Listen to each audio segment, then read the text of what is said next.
Today I reckon we're gonna tell the story of Cinderella. Cinderella lived with her mean old stepmama and two ugly stepsisters. Some folks say they's homely, I say they's ugly. Look kinda like a couple old boar hogs. Anyway, they didn't treat Cinderella very well. Made sport of her quite a bit. Didn't pay her much of a wage. They's pretty much no count.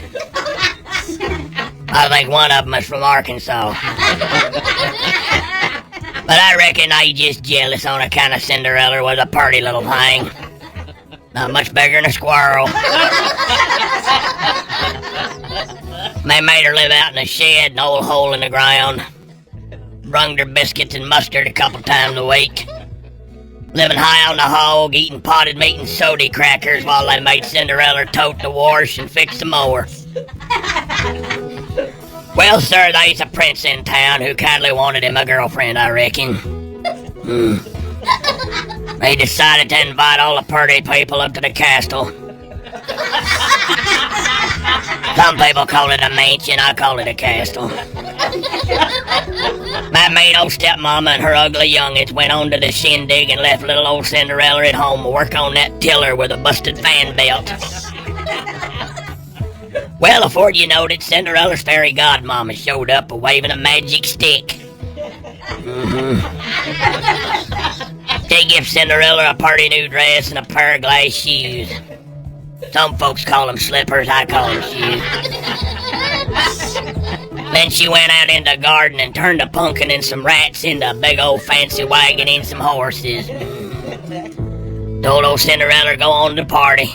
Better be home by midnight.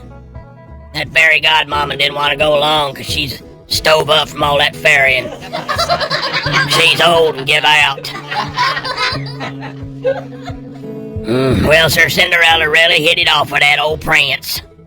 She liked the way he talked, he liked the way she talked. The way I figured, they fell in love right off. Well, sir, she got to dancing and talking and eating French fried potatoes, and she kinda lost track of time. Midnight come round, she up and runned off so fast she ran right out of one of her old glass shoes. Before Cinderella get home, that old wagon turned back into a pumpkin and them rats runned off summers. She had to walk home with one shoe. She had pretty good time, so I reckon she didn't mind too much. Next day, that old prince feller about had a fit looking for Cinderella. He toted that old glass shoe around for quite a spell, trying it on this girl and then another.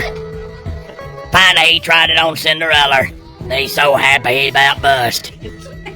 Cinderella and that prince feller went off that castle and lived happily ever after, looking for lips and peckers in that potted meat and having a big time.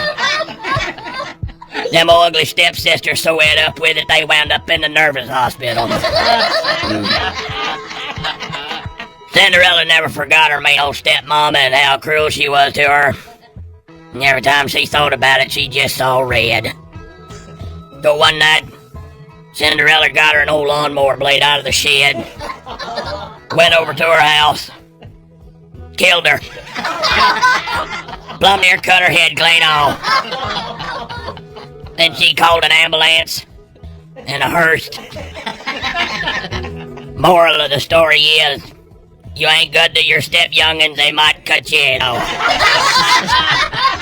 The end. Get it?